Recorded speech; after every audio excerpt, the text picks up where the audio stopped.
It's a pleasure to have with us Shubhranshu Choudhary, who is visiting the Institute of South Asian Studies here in Singapore to attend a workshop on the mobile phone in South Asia. Shu is a journalist involved with a remarkable media initiative in the tribal areas of central India, particularly in the state of Chhattisgarh. Shu, welcome to ICES. Thank you very much. Tell us about the way you and your colleagues are using mobile phones to run what sounds like a news service. How did this idea develop? See, this state of Chhattisgarh is a tribal state, indigenous people, they speak a different language which mainstream Indians do not speak, like I do not understand that language. And what I found that none of my colleagues knew that language. So we were reporting that world without knowing their language. So what we thought, why don't we create another mechanism where they themselves can report? So we have made a website, and to reach a website you need internet and computer. For this website you can reach through a mobile phone, which is penetrating quite fast in that area as well, though it is poorest to the poor area in India.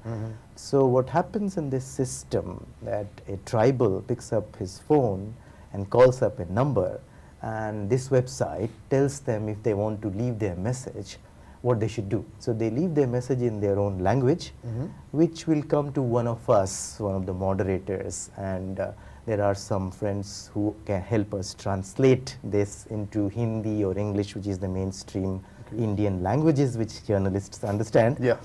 And then we cross-check, verify that it is fact, then it puts out. So it goes onto the website and also goes back to the mobile phones. So a tribal is reporting in their own language, they are listening themselves, and also it comes to people like you and me, and we put it out to mainstream journalism. So it's a linkage between tribal and mainstream India, and it's a communication system for the tribals in their own language amongst themselves as well? Yes. Okay. Where is this happening precisely? You can tell us a bit about the location, the people. You mentioned a bit earlier, but maybe some specifics. Why can't they read the newspapers? Why can't they just watch TV like everybody else? The tribals, as I said, are the poorest to the poor people, and they are around 9% of Indian population. So in number terms, it comes out to be 80 million people living in the central part of India. They are divided into many different states. We are working at the moment in one state called Chhattisgarh, where we were experimenting. But this experiment looks very successful because these people, as you said, why not radio, why not TV, why not newspaper? So they're poor, and in these areas there is very little electricity, very little education. So they don't have money or literacy to buy and read newspapers. No electricity, so no television. And radio, you will be surprised that though we are the biggest democracy in the world, India does not allow any news in radio. The only news comes in All India Radio, which is the state broadcaster, but we don't understand why so many years after our independence also we do not broadcast even a single news bulletin in these tribal languages. It's all in Hindi? They are in Hindi and many other languages, but not in these tribal languages. So if you are a tribal, you have no source of any communication apart from speaking to one to another. And before this platform based on mobile phone, there was no communication system if you are a Gondi speaker. That's the prevalent language in that area. So now a tribal speaks to this computer, and lots of people from that community hear that news in their own language, apart from others listening to it after translation. So it's becoming a oral or voice-based communication system, and this works quite well in that community because, as I said, that they are not literate. So these are very oral communities. Information goes down from one generation to another in the oral form. They don't have any books or written scripts. So they're very comfortable with speaking to each other. Like in this platform, we are getting many stories, many songs. So like if so every community has some plus points, and in some things they're handicapped. So say like in upper class Indian communities or mainstream Indian communities, we are very good with writing, maybe reading and writing. Yep. But these communities are very good in telling their stories. They are natural storytellers. To tell my story, say like I am a broadcaster, but BBC spent lots of money, lots of time on me on how to report in 1.5 minutes. These people who are citizen journalists, nobody has trained them. They do better than me. So what is your background actually? How did you become involved in this? I mean, you were working for the BBC. From the BBC to Chhattisgarh, how did that happen? I grew up in Chhattisgarh. I grew up in the tribal areas, but exactly I worked in BBC South Asia office for around 15 years, and it was a fantastic job. But after doing it for some years, what I realized that I was working like a vulture. Now let me explain. It was a huge area, and in the 90s and early 21st century, it was war and coups and earthquake and cyclone. That's what's going on. Means there's a Maoist insurgency in Nepal. The whole of Sri Lanka is burning in Kashmir, in India. So what I ended up doing, which was not bad work, it was very well paid, but going from one disaster to another.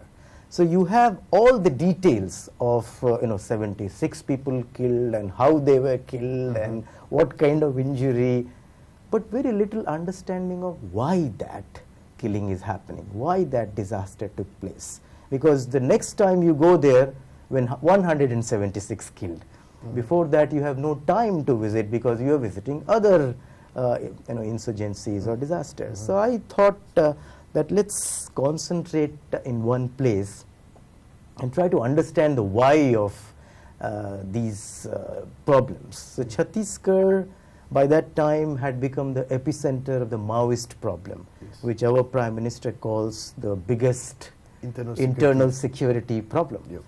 So when I started visiting these areas, means I did nothing. There is no rocket science in it. The only thing I had to do is like we do in journalism. You go straight, talk, okay, answer, and then rush. But what I was doing now is just sitting there and listening to them more patiently. And what I understood is it's more of a problem of communication break between tribals and mainstream India. Means of course there are Maoists, but if you look at the majority of Maoists, which we call Maoists, they are actually not Maoists. They have no understanding of Maoism or communism. They have some grudges, and those grudges arise from this breakage of communication. A tribal is speaking in tribal language. There is no journalist who understands tribal language. So he wants water, you are providing them honey. So he's angry, and somebody who happens to be a Maoist by an accident of history, who went there 30 years ago, who speaks their language, they have joined hands, and it has become India's biggest internal security problem. But if you want to solve this problem, another way of solving it could be to bridge this communication gap and give that person water who wants water. So that's what we are trying to do with this communication system, that okay, there is a breakage, but try to bridge this with a new way. So let the tribals be journalists, let them speak what they want, understand it, and let the administration react. That may solve the problem. You told us about what your aim is, to give them a voice. But what are the greatest difficulties in this project that you are embarking on? What difficulties do you face? See, when people have voice, sometimes they say nice things, but sometimes they don't, and that affect vested interests. So people do not like it, and the people, those who do not like it, sometimes or most of the time, they are in powerful situations. They get away because nobody is reporting at the time, this time, about what wrong or not right they're doing. So that's one problem, that people are reporting about lots of irregularities, about lots of corruption. And what is happening in this system, which I would like to say, it links activism from grassroots to urban activism. Say, urban activists, they are well connected. They know who can make the change. They know the minister, they know the secretary, but they are not actually connected to the ground, because it's very difficult to visit the rural areas. You can't go there every day, there are no phones. So what is happening with this system is a person from the rural area reports in the language which activist does not understand, Yes. and that gets translated. So the activist who is in the city takes it to the right person. So this linkage is working. The report from the village telling what is the actual need, what is actually happening, and the activist from the city taking it to the right place, and that is resulting. So when things are happening, it upsets many things. So many people do not like us. Many people wants to close us down. And as you know, radio, as I said, is not allowed in India. But we are the first mobile-based news system, communication system, you can say. So we are a bit ahead than regulations. So there are no regulations. So there are no way to stop us legally. But yeah, various people are trying in various ways to stop us. But what we try to tell them that if we want to solve problems, if we want to bring peace in these regions of unrest, which is the central India, where we are working, that's the only way we understand. That you will have to talk to people, you have to understand what they want, deliver that, and then they do not go to all those extremist ideas or philosophies. So they must be, so the people those who really want to bring peace, they must be using more of these platforms to hear people out. At this moment, how many subscribers do you have? How many, what's the term, reporters, as you say? How many of them are there now at the moment? How many reporters, how many subscribers do you have? See, it's a platform, and anybody who has a phone can report. So we do not have any reporters. It's a citizens platform, and whoever feels and has a story to share and has something to tell, they will call and tell. So we do not have any reporters. Any sense of a number? We get around 300 calls a day. So it's a very small experiment. We just wanted to check it out, that voice is a platform and mobile phone as an instrument for doing journalism or reporting, does it work? So what we have found in last 1 year, that it does work. Voice is the natural platform for these communities on these areas because of these constraints that they do not have electricity, they do not have newspapers. So voice they feel more natural with, they are more comfortable to report rather than write. So this works. What we are thinking now is to take it to all over central India, in the tribal areas first to start with, and there is no need to restrict itself to the tribal areas only, because the poor communities, they are also equally oral in nature, and it also helps mainstream journalism centers like newspapers say like now you need to reduce price of your expenditure of producing a newspaper. So why not try these citizen journalists? Let them report, because see, journalism, like politics, it's not like engineering or medical. There you have to study for a few years to even reach that level. We need common sense. We need some basic rules. So that experiment can be tried, we think, and we feel this is the democratization process. Like India became a democracy in 1947. Before that, only few people, the king and their ministers, they decided where the road will go, where the water pump will come. But today, politics is everybody's business. In the same way, only few of us who sit in the newsroom, we decide what's news tomorrow. But with this tool called mobile phone, we are shifting that power from newsroom to people. Now, people can take part. Of course, in democracy, they don't decide everything, but once in 5 years they decide. So in the same way, power shifting is needed to rectify lots of structural problems which we are seeing in our mainstream corporate media. So it's an experiment for democratization of media as well, where people have more say. They have more say in determining what's news. Like I'll give you an example that there is a big rally in Delhi where 100,000 people came on street. But 5 people sitting in a newspaper office, how they look at it? They look at it, okay, it was a big traffic jam day in Delhi. So the newspaper reports next morning with a picture of a huge traffic jam and 100,000 people came. And there was no space for why these 100,000 people came on the street. But imagine if these 100,000 people start using their mobile phone and calling up the newspaper office, telling what their issues are, it will be more difficult to ignore their issues. So that way we democratize media more using this democratic tool called mobile phone. Where do the people and the technology go next? What's your next frontier? What's the future of your service? I know you said that you're going to extend this to other parts of central India, and there's no need to just restrict it to central India. But beyond that, what's the next horizon? I mean, what's the next frontier? Look at the numbers, say like sale of newspapers.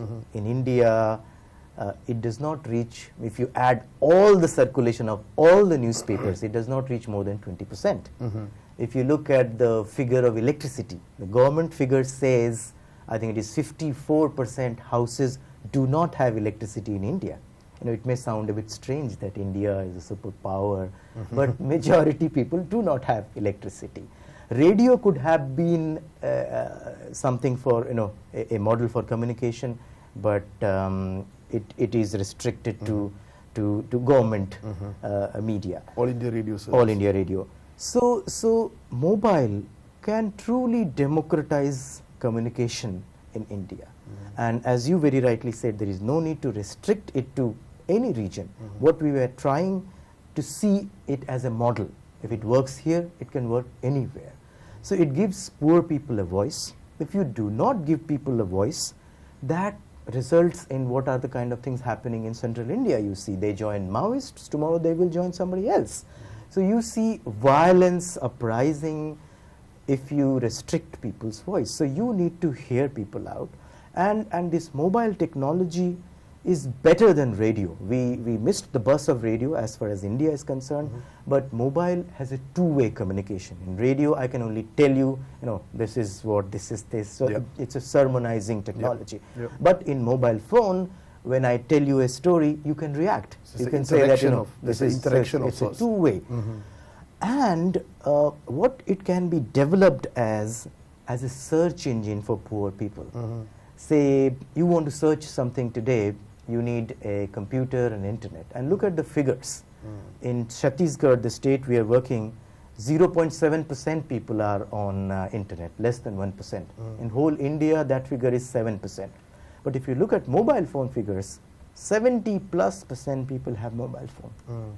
And if you look at the knowledge in internet, it is said that 2/3 of the knowledge in internet is people generated. But when 93% people of India are not on internet, you are not bringing their knowledge to the mainstream. So it's a huge digital divide. If you cross this last mile connectivity through mobile phone, then you bring this knowledge of this huge majority of humanity to the mainstream, number one.